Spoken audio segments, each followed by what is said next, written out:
আসসালামু আলাইকুম রহমতুল্লাহ। M K জামান রচিত ইজি প্লাস হ্যান্ড নোট এবং 7 in 1 এর পক্ষ থেকে আপনাদের স্বাগত। আজকে লাইভ ক্লাসের আলোচনার বিষয় সাজেশন উইথ সলিউশন। যে সমস্ত শিক্ষার্থীগণ এমবিএ ফাইনাল ইয়ার 2019 সালে পরীক্ষার্থী তাদের উদ্দেশ্যে শর্টকাট সাজেশন উইথ সলিউশন। এই বইটিতে আমি 7টি সাবজেক্ট একত্রে দিয়েছি, এজন্য এর নাম 7 in 1। এখানে সাবজেক্ট 7টি হলো applied accounting theory, advance cost accounting, strategic management accounting, strategic management theory, corporate governance theory, corporate financial reporting এবং কর্পোরেট ট্যাক্স প্ল্যানিং। আজকের ক্লাসে আমরা আমাদের এই বইয়ের প্রথম সাবজেক্ট অ্যাপ্লাইড অ্যাকাউন্টিং থিওরি নিয়ে আলোচনা করব। তাহলে চলুন আমাদের বইটি বের করুন। প্রথম সাবজেক্ট অ্যাপ্লাইড অ্যাকাউন্টিং থিওরি। এটি খুবই গুরুত্বপূর্ণ একটি সাবজেক্ট। এই সাবজেক্টে A+ পাওয়া খুবই সহজ, কারণ এখানে আপনার 50% ম্যাথ এবং 50% থিওরি আসবে। 8টি প্রশ্নের মধ্য থেকে 4টি ম্যাথ থাকবে, 4টি থিওরি থাকবে। ম্যাথ 4টি সলভ করতে হবে, আর থিওরি যে কোনো 1 সেট অথবা 2 সেট সলভ করবেন, তাহলে খুব সহজে আপনি A+ পাবেন ইনশাআল্লাহ। এই সাবজেক্টের কোড নাম্বার 312501। এবার আসুন, প্রথমে ক পার্টের সাজেশন দেওয়া হয়েছে। ক বিভাগে আমাদের 12টি প্রশ্ন দেওয়া হবে, সেখান থেকে 10টি প্রশ্ন সলভ করতে হবে। এই 10টি প্রশ্নের জন্য আমি এখানে গুরুত্বপূর্ণ 50টি প্রশ্ন দিয়েছি। ক বিভাগের ছোট ছোট প্রশ্ন, পেজ নাম্বার 2 দেখুন। আশা করি ইনশাল্লাহ এই 50টি প্রশ্নের মধ্যেই কমপক্ষে 10টি আপনি কমন পাবেন ইনশাল্লাহ। এছাড়াও প্রত্যেকটি অধ্যায়ের শুরুতেই গুরুত্বপূর্ণ ব্রিফ কোয়েশ্চেনগুলো দিয়েছি, সেগুলো আপনারা দেখে যাবেন, তাহলে খুব সহজে আপনি এ পার্টের প্রশ্নগুলো সলভ করতে পারবেন। এবার আসুন বি পার্ট এবং সি পার্ট। এই সাবজেক্টে আমাদের 11টি অধ্যায় দেওয়া হয়েছে। এর মধ্যে 1 থেকে 5 পর্যন্ত অধ্যায়গুলি সব থিওরি। 6 নম্বর অধ্যায় থেকে গাণিতিক প্রবলেম অঙ্ক দেওয়া হয়েছে। তো থিওরিগুলো আমি এখানে সাজেশন করেছি। যারা থিওরি লিখতে অভ্যস্ত তাদের জন্য প্রথম 1 থেকে 3 পর্যন্ত এই থিওরিগুলো পড়বেন। দেখুন এখানে ক এবং খ বিভাগ এবং গ বিভাগের জন্য ইম্পর্টেন্ট থিওরি প্রশ্ন দিয়েছি। প্রশ্নগুলো পেজ নাম্বার দেওয়া আছে, এগুলি আমাদের হ্যান্ড নোটের পেজ নাম্বার। এই প্রশ্নগুলো পড়লেই হবে ইনশাল্লাহ। 1 নম্বর অধ্যায়, এই ছিল 1 নম্বর অধ্যায় সাজেশন। এবার নেক্সট 2 নম্বর অধ্যায়। 2 নম্বর অধ্যায় এখানে আমি ক পার্টের কিছু প্রশ্ন দিয়েছি, গুরুত্বপূর্ণ প্রশ্ন, আর খ বিভাগ এবং গ বিভাগের জন্য থিওরি প্রশ্ন দেওয়া হয়েছে। এই প্রশ্নগুলো পড়বেন, আশা করি ইনশাআল্লাহ এখান থেকে কমন পাবেন। নেক্সট আসুন 3 নম্বর অধ্যায়। 3 নম্বর অধ্যায় এটাও থিওরি। ক বিভাগের প্রশ্ন দেওয়া হয়েছে এ অধ্যায় থেকে 10টি গুরুত্বপূর্ণ প্রশ্ন, আর খ বিভাগ এবং গ বিভাগের থিওরি প্রশ্ন দেওয়া হয়েছে। এগুলো আমাদের হ্যান্ড নোটের প্রবলেম নাম্বার সহ দেওয়া হয়েছে। যেমন 1, 2, 5, 6, 7 পেজ নাম্বারগুলো এপাশে লেখা আছে 53, 54, 57, 59, 60, 61 এবং 62 পেজে। এই প্রশ্নগুলো আপনারা সলভ করবেন নির্ভুলভাবে, আর লেখার সময় পয়েন্টগুলো একটু বেশি দেওয়ার চেষ্টা করবেন, যাতে পয়েন্ট কম না আসে। অনেকেই পয়েন্ট ভুলে যায়, কম লিখে চলে আসে।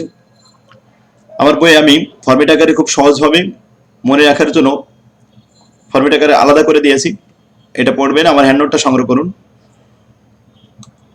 আর এইগুলো সলভ করুন। আশা করি ইনশাল্লাহ খুব সহজে আপনি A+ পাবেন। 4 নম্বর অধ্যায় আসুন। 4 নম্বর অধ্যায়ের ক বিভাগের কিছু প্রশ্ন দিয়েছে। এখানে ক বিভাগ থেকে প্রশ্ন দেওয়া হয়েছে 32টি, আর খ বিভাগ এবং গ বিভাগের প্রশ্ন এই প্রশ্নগুলো দেওয়া হয়েছে। একই প্রশ্ন বিভিন্ন হবে আসতে পারে, তাই এই প্রশ্নটা দেখুন 6 ভাবে প্রশ্ন করা হয়েছে, যে একটা উত্তরের 6টা প্রশ্ন, এই 6টা প্রশ্নের একটা উত্তর। এটা আবার সুবিধা হয়, যে কোনো একটা এখান থেকে আসতে পারে। তাহলে প্রশ্নটা যদি সব পড়া থাকে, তাহলে যে কোনো প্রশ্নে আপনি অ্যান্সার দিতে পারবেন। তো আমাদের হ্যান্ড নোটের পেজ নম্বর সহ এখানে দেওয়া হলো। এরপরে আসুন পেজ নাম্বার 19, এখানে আমাদের 5 নম্বর অধ্যায় আছে। ক বিভাগের কিছু প্রশ্ন সলভ করে দেওয়া হয়েছে, আর খ বিভাগের প্রশ্ন সংক্ষিপ্ত এখানে থিওরি দেওয়া হয়েছে। এই ছিল আমাদের 5 নম্বর অধ্যায়। এবার আসুন 6 নম্বর অধ্যায়। 6 নম্বর অধ্যায়টি এখান থেকে অঙ্ক শুরু। ব্রিফ কোয়েশ্চেন দিয়েছি, আবার থিওরি প্রশ্ন এখানে দিয়েছি, ছোট প্রশ্ন বড় প্রশ্ন থিওরি প্রশ্ন এখানে দিয়েছি। আর এই অধ্যায়ের অঙ্কগুলিকে 7টি ফরম্যাটে ভাগ করে আলাদা করে হ্যান্ড নোটে আমি সুন্দরভাবে সাজাই দিয়েছি। আর সাজেশন বইয়ে ফরম্যাট আকারে সাজাইনি, তবে বোর্ড প্রশ্নগুলো ধারাবাহিকভাবে দিয়েছি। তাই হ্যান্ড নোটের পাশাপাশি সাজেশন এবং হ্যান্ড নোট পাশাপাশি কাছে রাখলে আপনার জন্য সুবিধা হবে। দেখুন 7টা ফরম্যাট, প্রত্যেকটা ফরম্যাট অনুযায়ী যদি আমরা অঙ্ক শিখতে চাই তাহলে আমাদের হ্যান্ড নোটে আসতে হবে। হ্যান্ড নোটে দেখুন, এইটা আমাদের হ্যান্ড নোটের পেজ নাম্বার 6 নম্বর অধ্যায়ের 116 পেজ। এখানে আমাদের ফরম্যাট 1, 2, 3 এভাবে দেওয়া আছে। প্রত্যেকটা ফরম্যাটের সূত্রগুলো নিয়ে আলোচনা করা আছে। প্রথমে সূত্র দেওয়া আছে, দেন এরপরে আমাদের অঙ্কগুলো দেওয়া আছে। একই জাতীয় অঙ্কগুলি, একই নিয়মের যে অঙ্ক সেগুলো এক জায়গায় করে দেওয়া আছে। যেমন 1 নম্বর ফরম্যাটের সমস্ত অঙ্কগুলো একই রকম, একই নিয়মের। তো এইগুলো যদি আপনি এখান থেকে 2টা বা 5টা সলভ করতে পারেন, তাহলে এই জাতীয় অঙ্ক আপনি দেখলেই চিনতে পারবেন, খুব নির্ভুলভাবে পরীক্ষায় অ্যান্সার করতে পারবেন। সহজভাবে মনে রাখার সহজ উপায় হলো এই ফরম্যাট। আমার আবিষ্কৃত ফরম্যাট অনুযায়ী যদি আপনি অঙ্ক শিখতে পারেন তাহলে আশা করি ইনশাআল্লাহ পরীক্ষার হলে আপনি একটা অঙ্ক ভুল হবে না, নির্ভুলভাবে আপনি প্রত্যেকটা অঙ্ক অ্যান্সার করতে পারবেন। এলোমেলো হবে অনেকগুলো অঙ্ক করে আমাদের লাভ নেই। নিয়ম অনুযায়ী যদি আপনি অল্প কিছু অঙ্ক করেন তারপরেও যে কোনো অঙ্ক সলভ করতে পারবেন। তাই আমি আপনাদেরকে অনুরোধ করবো, ভালো রেজাল্ট করার জন্য আপনার একটা ভালো বই দরকার। একটা ভালো বই একজন শিক্ষকের মতো ভূমিকা রাখে শিক্ষার্থীর কাছে। তাই ছাত্রদের কথা মাথায় রেখে আমি আমার বইগুলো ফরম্যাট আকারে খুব সুন্দরভাবে সাজিয়ে যাচ্ছি সহজ ভাষা দিয়ে। তো আপনারাও, আপনাদের দায়িত্ব এখন বইগুলো সংগ্রহ করা নিকটতম লাইব্রেরি থেকে। আর যদি না পান তাহলে আমার সাথে যোগাযোগ করুন, আমাদের এখান থেকে নিতে পারবেন। সেখানে দেখুন, তাহলে আসুন আমরা আমাদের 7 in 1 যে অঙ্কগুলো দিয়েছি সেগুলো এবার দেখে আসি। দেখুন, প্রথমে 14 সালে এডিইউ 7 কলেজ আর এনইউ হচ্ছে ন্যাশনাল ইউনিভার্সিটি, জাতীয় বিশ্ববিদ্যালয়। আপনারা অ্যান্সার করার সময় 7 কলেজ এবং জাতীয় বিশ্ববিদ্যালয় দুটোই অ্যান্সার করবেন। কারণ দেখা গেছে গত বছরে যেটা 7 কলেজ দেওয়া হয়েছিল, পরবর্তী বছরে সেই অঙ্কটি জাতীয় বিশ্ববিদ্যালয়ে দেওয়া হয়েছে। এই জন্য 7 কলেজের অঙ্ক আপনারা বাদ দিবেন না, সবগুলো করা উচিত। এটা 24 নম্বর পেজে আসুন, প্রবলেম নম্বর 1। এই অঙ্কটা এসছে 2 নম্বর ফরম্যাট থেকে। তাহলে অ্যাপ্লাইড অ্যাকাউন্টিং থিওরির 6 নম্বর অধ্যায়ের 2 নম্বর ফরম্যাট এই অঙ্কটি। সেখানে দেখুন, এখন আসুন পরের অঙ্কটা আমরা একটু দেখি। দ্বিতীয় যে অঙ্কটি, এটা 14 সালে আসছে জাতীয় বিশ্ববিদ্যালয়। এটা কিন্তু 5 নম্বর ফরম্যাট অঙ্ক। তাহলে অ্যাপ্লাইড অ্যাকাউন্টিং থিওরি 6 নম্বর অধ্যায়ের 5 নম্বর ফরম্যাট এই অঙ্কটা আসছে। প্রশ্ন পড়ে আমরা চিনতে পারবো এটা কয় নম্বর ফরম্যাট অঙ্ক। এরপরে আসুন 14 সালে, এটা 11 সালে আসছিল, আবার 14 সালে আসছে। এই অঙ্কটি জাতীয় বিশ্ববিদ্যালয়ে আসছিল, ফরম্যাট নম্বর 5 থেকে আসছে অঙ্কটি। 5 নম্বর ফরম্যাটের অঙ্ক। এখন আপনি এখানে আমি তো সলভ করে দিয়েছি 7 in 1 এর ভিতরে। আর হ্যান্ড নোটে যদি আপনি দেখতে চান তাহলে হ্যান্ড নোটে চলে যাবেন, এখানে যে আপনি 5 নম্বর ফরম্যাট পেয়ে যাবেন। এখন আসুন, আর 7 in 1 এর কভার দেখলে তো আপনারা চিনতে পারবেন এটা হলো আমাদের 7 in 1 এর এই বছরের কভার। পরবর্তী বছরে কালার চেঞ্জ হবে। যাই হোক, আলহামদুলিল্লাহ। এখন আসুন আমাদের অঙ্কগুলো সলভ করার আগে সবগুলো দেখে আসি। 14 সালে আর কয়টা অঙ্ক আসছে? 4 নম্বর অঙ্কটা 14 সালে আসছে, এমবিএ ফাইনাল ইয়ার। এটা 5 নম্বর ফরম্যাটের অঙ্ক। 5 নম্বর অঙ্কটি এটা 15 সালে আসছে। তাহলে 14 সালে আসছে 4টা। আজকের ক্লাসে আমরা 14 সালের প্রশ্নগুলো সলভ করব। আগামী ক্লাসে আমরা 15 সালের প্রশ্নগুলো সলভ করব ইনশাআল্লাহ। এখন 15 সালে এটা আসছে 5 নম্বর ফরম্যাট, এটা আসছে 1 নম্বর ফরম্যাট থেকে। আচ্ছা, এরপরে 7 নম্বর যে অঙ্কটা এটা 6 নম্বর ফরম্যাট থেকে আসছে 15 সালের অঙ্ক। 15 সালে 8 নম্বর অঙ্কটা 15 সালে আসছে। এখানে বি পার্টে একটা প্রশ্ন আসে, আবার সি পার্টে একটা প্রশ্ন আসে। দেখুন 14 সালে চারটা প্রশ্ন কোত্থেকে আসলো? ন্যাশনাল ইউনিভার্সিটিতে বি পার্ট সি পার্ট দুইটা প্রশ্ন, আবার 7 কলেজে বি পার্ট সি পার্ট দুইটা প্রশ্ন, তাই মোট 4টা প্রশ্ন। 15 সালে এখানে 4টা প্রশ্ন আসছে, এটা বি পার্ট সি পার্ট করে দুই জায়গায় আসছে। এবার 16 সাল শুরু, এখানেও 4টা অঙ্ক আছে বি পার্ট সি পার্ট। 16 সালে আমাদের প্রথম অঙ্ক যেটা 9 নাম্বার, এটা 5 নম্বর ফরম্যাট থেকে আসছে, আমি ফরম্যাটগুলো এখানে লিখে দিছি। এরপর এটা 1 নম্বর ফরম্যাট থেকে আসছে, 1 নম্বর ফরম্যাট আর 5 নম্বর ফরম্যাট। এই অঙ্কগুলো দেখা যাচ্ছে বেশি আসছে, 6 নম্বর ফরম্যাট থেকেও আসছে। এই যে এখানে এটা 1 নম্বর ফরম্যাট, তাহলে 16 সালে এই 4টা অঙ্ক আসছে। এবার 17 সাল শুরু, 17 সালের প্রথম অঙ্কটি 1 নম্বর ফরম্যাট থেকে আসছে। 17 সালে দ্বিতীয় অঙ্কটি এটা আসছে 5 নম্বর ফরম্যাট থেকে, 1 আর 5 বেশি আসছে। তাহলে আপনার ধারণা হচ্ছে যে কোন ফরম্যাটটা গুরুত্বপূর্ণ বেশি, এক নজরে দেখলে এটা 5 নম্বর ফরম্যাট থেকে আসছে 15 নম্বর অঙ্কটি, আর 6 নম্বর ফরম্যাট থেকে আসছে। এই দেখুন 16 নম্বর অঙ্কটা, এটা 6 নম্বর ফরম্যাট থেকে আসছে। এই মোট আমাদের 17 সাল পর্যন্ত আমাদের এই অধ্যায় থেকে অঙ্ক আসছে। 18 সালের অঙ্কগুলো এখানে আসেনি। এরপরে তাহলে আসুন এখন আমরা 16টা অঙ্ক দেখতে পাচ্ছি মোট। তাহলে এখন আমরা সলভ করব 1 নম্বর প্রবলেম থেকে সমাধান শুরু করি। সবাই বের করুন বইটা, চূড়ান্ত suggestion page number 24, problem number 1। দেখুন প্রবলেমটি বলা হচ্ছে the present capital structure of a textile mill limited. Textile মিলের বর্তমান যে মূলধন আছে তাদের, সেটা এখানে দেওয়া হলো। Compose the by 20,000 share of common stock of the taka 100 is and ডেপ্ট মানে ঋণ 20 লাখ টাকা। তাহলে আমাদের common stock share capital 20,000 share 100 টাকা করে গুণ করলে হয় 20 লাখ, আর ডেপ্ট ক্যাপিটাল ঋণ ক্যাপিটাল 20 লাখ, মোট 40 লাখ টাকা মূলধন তাদের বর্তমানে আছে। দ্য কোম্পানি নিডস, কোম্পানি প্রয়োজন মনে করে অ্যান অ্যাডিশনাল অ্যামাউন্ট অফ টাকা 35 লাখ।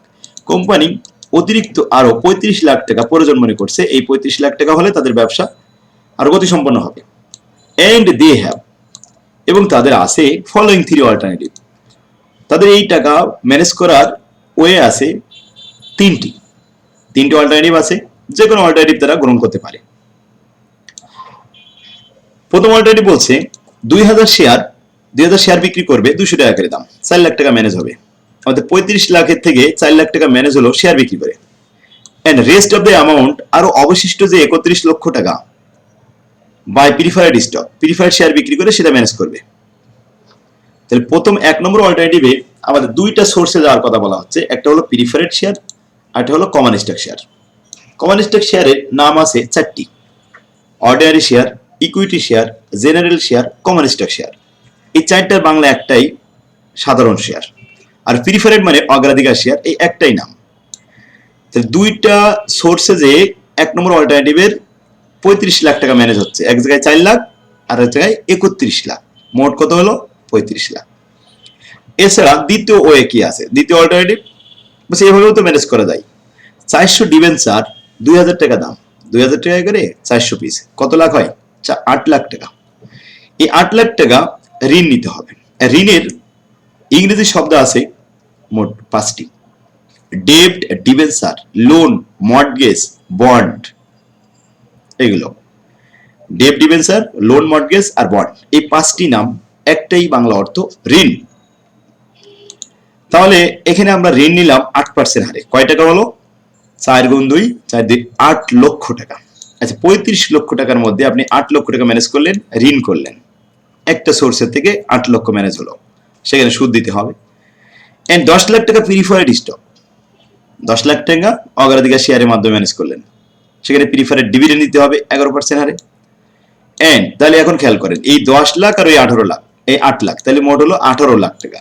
35 লাখ টাকা টার্গেট, এটা ম্যানেজ করতে হবে, তার মধ্যে 18 লাখ টাকা দুইটা সোর্স থেকে ম্যানেজ হয়ে গেছে, আর রিমাইনিং আছে 17 লাখ, কারণ 18 আর 17 মিলে 35। Rest of the amount by common stock share 200 টাকা ইস। অবশিষ্ট 17 লাখ টাকা কমন স্টকের মাধ্যমে ম্যানেজ করতে হবে, তবে প্রত্যেকটা শেয়ারের দাম 200 টাকা করে শেয়ার বিক্রি করতে হবে। তাহলে এখানে দেখা আছে 3টা সোর্সের মাধ্যমে এই অল্টারনেটিভটা টাকা সংগ্রহ করতে পারবে: common stock share, preferred share আর ডেপ্ট, ডিবেঞ্চার, লোন, মর্টগেজ, ঋণের মাধ্যমে 3টা সোর্স। তারপরে 35 লাখ টাকা ম্যানেজ হবে। অথবা সে তার আরেকটা অল্টারনেটিভ আছে এটা বাদ দিয়ে, যে এভাবে সে ম্যানেজ করতে পারে। 3 নম্বর ওয়ে কি, 5,000 কমন স্টক শেয়ার, 200 টাকা করে দাম, 10 লাখ টাকা ম্যানেজ হয়ে যাবে এখানে সাধারণ শেয়ার বিক্রি করে। 10 লাখ যদি ম্যানেজ হয়, আরো অবশিষ্ট 25 lakh, rest of the amount 25 lakh টাকা বাই 12% ডিভিডেন্ড, ঋণ করতে হবে 12% হারে 25 লাখ টাকা। তাহলে দুইটা সোর্সে যাবে, একটা হলো ঋণ করবে আর একটা সাধারণ শেয়ার বিক্রি করবে, প্রিফারেড নাই। এই তিনটা অল্টারনেটিভ পড়লাম।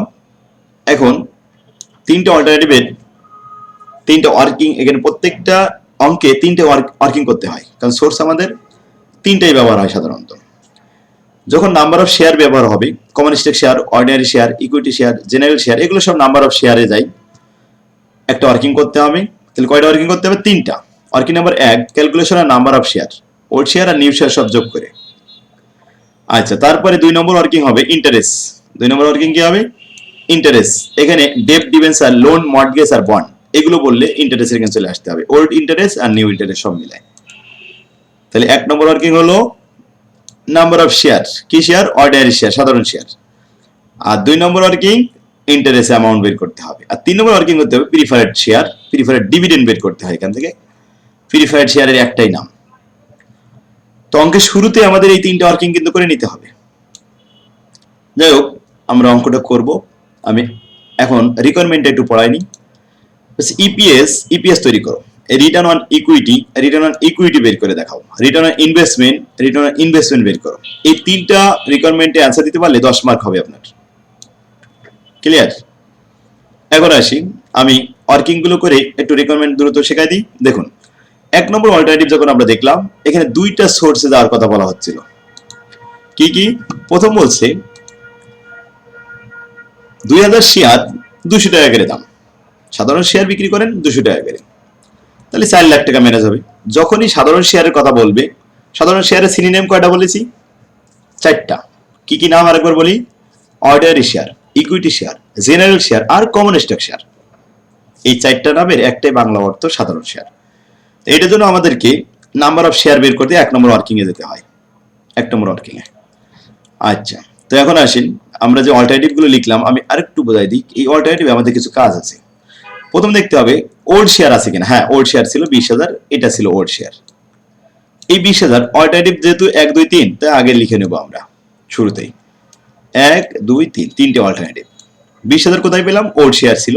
প্রত্যেকে সামনে প্রথম 20,000 লিখে নেবেন, তারপরে প্লাস দিয়ে আমরা অ্যাডিশনাল শেয়ার যদি হয় লিখবো পরে। আচ্ছা, এবার আসি debt, debenture, loan, mortgage, bond. এখানে ছিল ডেট, লোন 20 লাখ 8% হারে, এটা ওল্ড ইন্টারেস্ট বলা হবে। ওল্ড ইন্টারেস্ট কত? 20 লাখের উপর 8% গুণ করলে 1,60,000 টাকা। তাহলে alternative 1, alternative 2, alternative 3, 1,60,000, 1,60,000, 1,60,000 old interest. এরপরে প্লাস দিয়ে রাখলাম নিউ ইন্টারেস্ট যদি হয়। আচ্ছা, ওল্ড কোনো প্রিফারেড নাই, তারপরে লিখলাম ওল্ড, প্রিফারেডের কোনো অ্যামাউন্ট নেই, তবে অল্টারনেটিভ 1 2 3 এভাবে লিখে রাখবেন। এবার আমি একটা একটা করে প্রশ্ন পড়বো আর এগুলো বোঝাবো। দেখুন, প্রথম বলছে 2000 কমন স্টক শেয়ার 200 টাকা করে দাম, তাহলে শেয়ারের সংখ্যা কত? 2000, টাকা ম্যানেজ হলো কত? 4 লাখ। তাহলে 2000 শেয়ার, আগে ছিল 20,000 শেয়ার, এখন 2000 শেয়ার, তাহলে 20 আর 2 22,000 শেয়ার। তো আমাদের 1 নম্বর অল্টারনেটিভ কিন্তু কমপ্লিট হয়ে গেল। 1 নম্বর অল্টারনেটিভের কমপ্লিট হয়নি, এখানে মাত্র 4 লাখ টাকা ম্যানেজ হয়েছে, আরো দরকার। বলছে and rest of the amount, আর অবশিষ্ট 31 লাখ টাকা, এটা প্রিফারেডের মাধ্যমে নিয়ে আসতে হবে 11% হারে। তাহলে 31 লাখ কিভাবে পাইলেন? 35 লাখ থেকে এই 4 লাখ বাদ দেওয়ার পরে, এই যে 31 লাখ ইন্টু 11%, কত হলো? 3,41,000 টাকা প্রিফারেড ডিভিডেন্ডের পরিমাণ। ক্লিয়ার? এখন আসুন, দুইটা সোর্সে আমাদের 1 নম্বর অল্টারনেটিভ কমপ্লিট।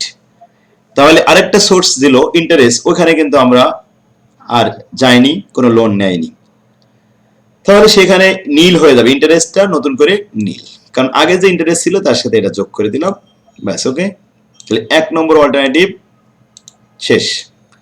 2 নম্বর অল্টারনেটিভ যখন করবো তখন যে যে ওয়ার্কিং এ যাওয়ার কথা সেখানে যাবো। 2 নম্বর অল্টারনেটিভ বলছে 400 ডিবেঞ্চার 2000 টাকা করে দাম, 8 লাখ টাকা ঋণ আছে, 8% হারে সুদ।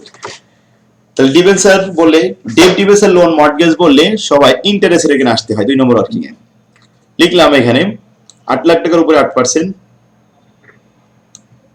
28টা 64, 1,60,000 টাকা আগের ইন্টারেস্ট, পূর্বের ওল্ড ইন্টারেস্ট আছে, তার সাথে 64,000 যোগ করলাম, 2,24,000 হয়ে গেল। ক্লিয়ার? কয় টাকা ম্যানেজ হলো এখানে? 8 লাখ। আরো তো টাকা দরকার। এন্ড 10 লাখ টাকা প্রিফারেড, তাহলে প্রিফারেড 10 লাখ টাকা। 10 লাখের প্রিফারেডের উপরে কোনো রেট যদি না থাকে তাহলে উপরে যে রেটটা আছে ওইটা ইউজ করব। দেখুন এখানে 10 লাখের উপরে 11%, 11 10 1,10,000 টাকা, ব্যাস প্রিফারেড ডিভিডেন্ড হয়ে গেল। এরপরে সেন্টেন্স বলছে রেস্ট অফ দ্য অ্যামাউন্ট, অবশিষ্ট টাকা বাই দ্য কমন স্টক 200 টাকা করে দাও। সাধারণ শেয়ার বিক্রি করতে এখন অবশিষ্ট টাকা কি কত? 8 লাখ আর 10 লাখ, 18 লাখ তো ম্যানেজ হয়ে গেছে, আর অবশিষ্ট 17 লাখ, 35 লাখ ম্যানেজ করতে হবে।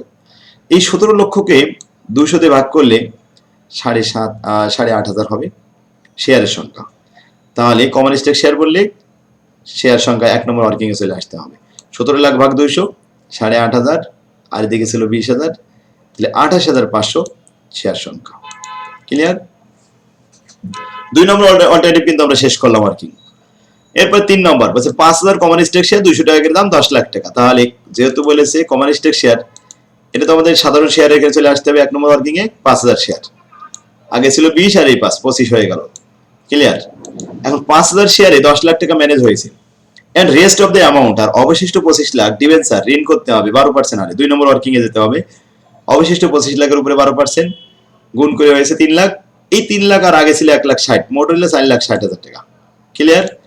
এখন 3 নম্বর অল্টারনেটিভে 3 নম্বর সোর্স কিন্তু নীল, কারণ প্রিফারেড সোর্সে আমরা যাই নাই, সুতরাং এটা নীল। সবাই বুঝতে পারছেন? এবার আমরা এই ওয়ার্কিং দিয়ে কি করব? প্রথমে ইপিএস এর একটা চার্ট তৈরি করতে বলা হচ্ছে। অল্টারনেটিভ যেহেতু 3টা, তাহলে আমাদের টাকার কলম 3টা আর পার্টিকুলার একটা। লিখলাম পার্টিকুলারস টাকা, এখানে অল্টারনেটিভ 1 2 3। প্রশ্নে ইবিআইটি দেওয়া থাকবে, 7,50,000 দেওয়া আছে, ট্যাক্স রেটও দেওয়া থাকবে। ইবিআইটি থেকে ইন্টারেস্ট বাদ দিতে হবে, ইন্টারেস্টটা দেওয়া থাকবে না। ওয়ার্কিং করলাম আমরা মূলত ইন্টারেস্ট বাদ দেওয়ার জন্য। এই যে ইন্টারেস্ট 3টা, এই 3টা ইন্টারেস্ট বাদ দিয়ে নেন, বাদ দিলে ইবিটি, ইবিটি থেকে ট্যাক্স বাদ দেন, তাহলে ইএটি, ইএটির পরে প্রিফারেড ডিভিডেন্ড। প্রিফারেড ডিভিডেন্ড মাত্র 2টা অল্টারনেটিভে ছিল, 1 আর 2, 3 এ ছিল না, বাস বাদ দিলে ইএসিএস, earning available for common stock share, ইএসিএস। EAT মানে কি? Earning after tax. এই বাস, ওকে। এখন আমরা এইটা ইএসিএস কে ভাগ করব নাম্বার অফ শেয়ার দ্বারা, নাম্বার অফ শেয়ার দিয়ে ভাগ করে দিলাম। ক্লিয়ার? তাহলে নাম্বার অফ শেয়ার দিয়ে আমরা এটা ভাগ করার পরে ইপিএস পাওয়া গেল, আর্নিং পার শেয়ার। ইএসিএস 72,000 কে 22 দিয়ে ভাগ করলে 3 টাকা 27 পয়সা, আর এখানে 2,58,200 কে ভাগ করলাম, তাহলে 9 টাকা 6 পয়সা, আর এটা হলো 8 টাকা 12 পয়সা। সবাই বুঝতে পারছেন? এই ছিল ইপিএস। এরপরে দ্বিতীয় প্রশ্ন, রিটার্ন অন ইকুইটি, সাধারণ শেয়ারের আয় কত? এটার জন্য সূত্র হলো EACS divided by share capital. এখানে আছে আমাদের নাম্বার অফ শেয়ার, কিন্তু শেয়ার ক্যাপিটাল নেই, ক্যাপিটালগুলো আমাদের বের করে নিতে হবে। তাহলে সূত্র আমরা লিখতে পারি EACS divided by share capital, SC into 100। তো অল্টারনেটিভ 1, প্রথমে 22,000 শেয়ার আছে, এর মধ্যে 20,000 শেয়ার ওল্ড শেয়ার, যার দাম ছিল 100 টাকা করে, 20 লাখ টাকা, আর নিউ শেয়ার 2,000, যার দাম 200 টাকা করে, তাহলে 4 লাখ টাকা। আচ্ছা 20 লাখ আর 4 লাখ কত? 24 লাখ। এই সেই 24 লাখ টাকা। ক্লিয়ার? 72,000 কে 24 লাখ দিয়ে ভাগ করে 100 দিয়ে গুণ করলে কত পার্সেন্ট আসে? 3%। এইটাই হলো আমাদের রিটার্ন অন ইকুইটি। প্রথম অল্টারনেটিভ 1 গেল। এবার 2 তে আসেন। ইএসিএস 2,58,200, এটাকে ভাগ করবো আমরা শেয়ার ক্যাপিটাল দ্বারা। শেয়ারের সংখ্যা 28,500, এর মধ্যে 20,000 আছে ওল্ড শেয়ার, 100 টাকা করে দাম ছিল, 20 লাখ টাকা, আর 8,000 আছে নিউ শেয়ার, 200 টাকা করে দাম, 17 লাখ। 17 লাখ আর 20 লাখ, মোট হলো 37 লাখ। ভাগ করে 100 দিয়ে গুণ করলে 6.98। নেক্সট আসেন ইএসিএস, এটা হলো 2,03,000, এটাকে ভাগ করবো ইএসিএস শেয়ার ক্যাপিটাল দ্বারা, 25,000 শেয়ার। তাহলে 25,000 শেয়ারের মধ্যে আমরা জানি 20,000 শেয়ার ওল্ড, 20 লাখ টাকা, আর 5,000 শেয়ার 200 টাকা দাম, 10 লাখ টাকা। 20 আর 10 30 লাখ টাকা। ক্লিয়ার? এখন এই 30 লাখ টাকাতে ভাগ করেন, ভাগ করে 100 দিয়ে গুণ করেন, 6.77%। নেক্সট আসেন return on investment, ROI। Return on investment, total investment কত। দেখুন আমাদের প্রথমে ইনভেস্টমেন্ট ছিল এই 20 লাখ টাকা শেয়ার আর 20 লাখ টাকা ঋণ, মোট 40 লাখ। আর নতুন করে অ্যাডিশনাল ইনভেস্ট 35, 40 আর 35 75 লাখ। আর ইবিআইটি 75 লাখ টাকা খাটানোর পরে ইবিআইটি আসবে 7,50,000। তাহলে কত পার্সেন্ট ইনকাম হবে? EBIT divide by total capital, ব্যাস। ইবিআইটি 7,50,000, টোটাল ক্যাপিটাল 75 লক্ষ, ভাগ করে 100 দিয়ে গুণ করলে 10%। আর ইজ অল্টারনেটিভ, প্রত্যেকটা অল্টারনেটিভ। এতে আমাদের কত পার্সেন্ট আসলো? 10% অ্যান্সার। ওই 40 লাখ আর 35 লাখ এখানে আমি যোগ করে 75 লাখ একটা নোট দিয়ে দিয়েছিলাম। এখন ইবিআইটি সবার জন্য প্রত্যেকটা অল্টারনেটিভে সমান থাকে, আবার টোটাল ক্যাপিটাল প্রত্যেকটা অল্টারনেটিভে সমান থাকে। এই জন্য অল্টারনেটিভ 1 2 3 আলাদা করে লেখা লাগে না, একটা বের করে ফর ইচ অল্টারনেটিভ লিখে দিতে হয়। প্রত্যেকটার জন্য 10%ই হবে। কি আশা করি সবাই বুঝতে পারছেন। ঠিক আছে, এই ছিল আমাদের 14 সালের প্রথম অঙ্কটা। আরেকটা অঙ্ক দেখি। তৃতীয় অঙ্ক বলা হচ্ছে, এটা 5 নম্বর ফরম্যাট থেকে আসছে। দেখুন 5 নম্বর ফরম্যাট আপনি চিনবেন কি হবে। 5 নম্বর ফরম্যাটে আমাদের bond valuation, Taher corporation bonds will maturity 10 years, 10 বছর পরিশোধযোগ্য, 10 বছর মেয়াদি।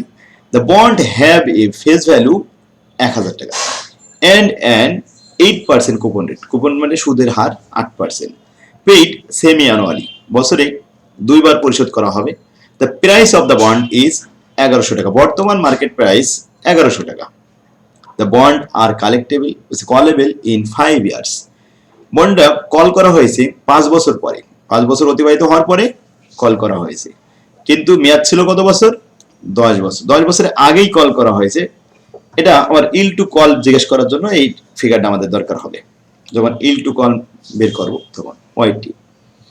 এবার আসেন, কল প্রাইসটা কত? 1050 টাকা। প্রশ্ন দুইটা, what is the yield to maturity? Yield to maturity YTM বের করো। What is the yield to call? Yield to call দেখো।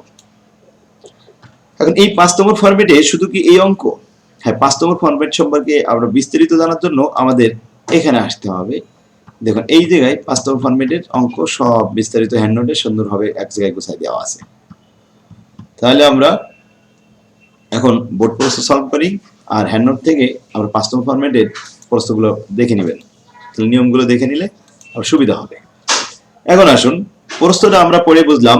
এটা হলো পরিশোধিত বন্ড আর সেমি অ্যানুয়ালি, বছরে 2 বার সুদ গণনা করে। এখানে দুইটা প্রশ্ন, ইল টু ম্যাচুরিটি আর ইল টু কল, দুইটা প্রশ্নে অ্যান্সার দিতে হবে। একই সূত্র, একটা হলো ওয়াইটিএম আর একটা হলো ওয়াইটিসি, ইল টু কল। আমরা জানি ওয়াইটিএম এর সূত্র হলো interest amount plus RV minus net sale value ভাগ N whole divided by RV plus net sale value ভাগ 2 ইনটু 100 ইন্টারেস্ট অ্যামাউন্ট। এখন ইন্টারেস্ট অ্যামাউন্টটা ফেস ভ্যালুর উপরে ধার্য করতে হবে।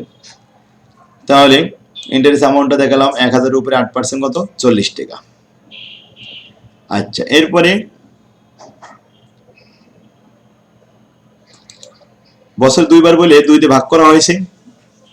এখানে 80 টাকা হয়েছিল, 2 দিয়ে ভাগ করে 40 টাকা দেখানো হয়েছে। আর আরবি রিডিমেবল ভ্যালু, রিডিমেবল ভ্যালু মানে পরিশোধিত মূল্য।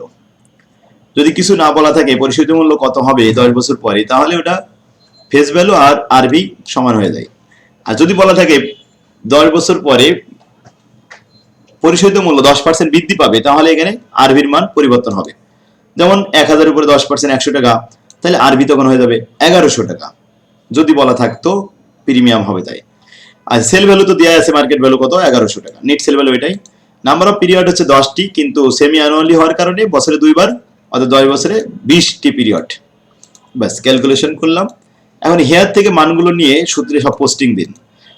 ব্র্যাকেটের ভিতরে কাজগুলো আগে করবেন, তারপরে ভাগ করবেন, ভাগ করে লাস্টে যোগ বিয়োগ করে ক্যালকুলেশন করে দিবেন। ব্যাস, অ্যান্সার হলো 3.33। এটা হলো হাফ ইয়ারলি রেট, কিন্তু ফুল ইয়ারলি রেট হলে 2 দ্বারা গুণ করে 6.67 66% দিলে হবে। Yield to call, yield to call YTC, একই সূত্র, interest amount plus CP call price. এটা ছিল আরবি রিডিমেবল ভ্যালু, পরিশোধিত মূল্য। আর এটা পরিশোধ হওয়ার আগেই কল করা হয়েছে, এই জন্য কল প্রাইস 1050 টাকা লেখা আছে। নিট সেল ভ্যালু ভাগ N whole divide by call price plus net sale value ভাগ 2, এগুলো সব মান লেখা আছে এখানে। বাস, মানগুলো সব বসান, বসায় ফলাফল দেখেন এখানে 3.26 মানে এটাকে অ্যানুয়ালি বানালে 2 দিয়ে গুণ করে 6.52%। ক্লিয়ার? এখন এই ছিল 5 নম্বর ফরম্যাটের একটা প্রবলেম, 14 সালে আসছিল অঙ্কটি জাতীয় বিশ্ববিদ্যালয়। এরপরে আসুন আরেকটা অঙ্ক 3 নাম্বার। এটা আমাদের 14 সালে আসছে। এই অঙ্কটা 5 নম্বর ফরম্যাটের অঙ্ক। একই অঙ্ক, একই রকম। ওই দেখুন ওয়াইটিএম, একই সূত্র। তাহলে একই জাতীয় অঙ্কগুলো আমরা 5 নম্বর ফরম্যাট থেকে শিখে আসতে পারবো। আমাদের হ্যান্ড নোটের 6 নম্বর অধ্যায় 5 নম্বর ফরম্যাট। আচ্ছা, তো 3 নম্বর অঙ্কটা দেখলাম, আরেকটা অঙ্ক দেখলাম আমাদের 14 সাল শেষ হবে। দেখুন 14 সালের 4 নম্বর অঙ্কটা ন্যাশনাল ইউনিভার্সিটিতে আসছে 4 মার্কের জন্য। ছোট একটা প্রশ্ন। প্রশ্নটা বলা আছে Suman motors bond have 10 year remaining to maturity. এটা পরিশোধিত 10 বছর উল্লেখ আছে। ইন্টারেস্ট পেইড অ্যানুয়ালি, বছরে একবার। দ্য বন্ড হ্যাভ এ টাকা face value 1000 par value and the coupon interest rate 8%. The bond have a yield to maturity 9% সুদের হার। What are the current market price this bond? Clear? এখন প্রশ্ন, what is the current market price? Current yield. এখন what are the current market price of those the bond? বন্ডের বর্তমান মূল্য কত, price কত? তাহলে বন্ডের প্রাইস আমরা বের করার জন্য সূত্র শিখেছি 6 নম্বর অধ্যায় 5 নম্বর ফরম্যাটের শুরুতেই দেওয়া আছে। 5 নম্বর ফরম্যাটে আপনার 5টা রিকোয়ারমেন্ট হয়, তার মধ্যে প্রথম রিকোয়ারমেন্টটি হচ্ছে ভ্যালু অফ দ্য বন্ড। সেই সূত্রটা কি? Interest amount divide by i discounted, ব্র্যাকেটের ভিতরে 1 - 1 divide by 1 + i to the power n, আর ব্র্যাকেট ক্লোজ পরিশোধিত মূল্য RV divided by 1 + i to the power n। এখন হিয়ারে আমরা লিখব n এর মান 10 বছর, ফেস ভ্যালু কিন্তু এখানে আমাদের 1000 লেখা আছে, আর কুপন ইন্টারেস্ট রেট 1000 পরে 8%। আরভি ফেস ভ্যালু যা আরভি হবে তাই, এখানে কিন্তু আরভির কোনো পরিবর্তনের কথা বলিনি। যদি বলতো 10% প্রিমিয়াম ম্যাচুরিটি পিরিয়ড আফটার 10 ইয়ার, তো 10 বছর পরে 10% বেড়ে যাবে, তাহলে 1100 হইতো আরভি, কিন্তু কিছু না বলার কারণে আরভি 1000 থেকে যাবে। এরপরে আয়ের মান দেওয়া রয়েছে। হিয়ারে আমরা মানগুলো একটু দেখি, খেয়াল করুন। এই জায়গায় দেখুন, হিয়ারে আমরা সব মানগুলো লিখেছি, লিখে ক্যালকুলেশন করেছি, ফলাফল দেখলাম কত টাকা আসলো। ভ্যালু হচ্ছে এখন দুটো যোগ করে 1000 টাকা। এই তো শেষ। তাহলে 14 সালের আপনার সবগুলো অঙ্ক সলভ হয়ে গেল এই অধ্যায়ের। আগামী ক্লাসে আমরা 15 সাল থেকে শুরু করব। প্রত্যেক সালে 4টি করে অঙ্ক আসছে, 7 কলেজে 2টা, জাতীয় বিশ্ববিদ্যালয়ে 2টা, মোট 4টা। ঠিক আছে, দেখুন এখন আমাদের সাজেশনটা সংগ্রহ করে এই অঙ্কগুলো সব প্র্যাকটিস করুন। এই 26 পেজ পর্যন্ত আছে 14 সাল, এরপরে 15 সাল আগামী ক্লাসে শুরু হবে ইনশাল্লাহ। তো আগামী ক্লাস দেখার জন্য আহ্বান রইল। আল্লাহ হাফেজ, আসসালামু আলাইকুম ওয়া রাহমাতুল্লাহ।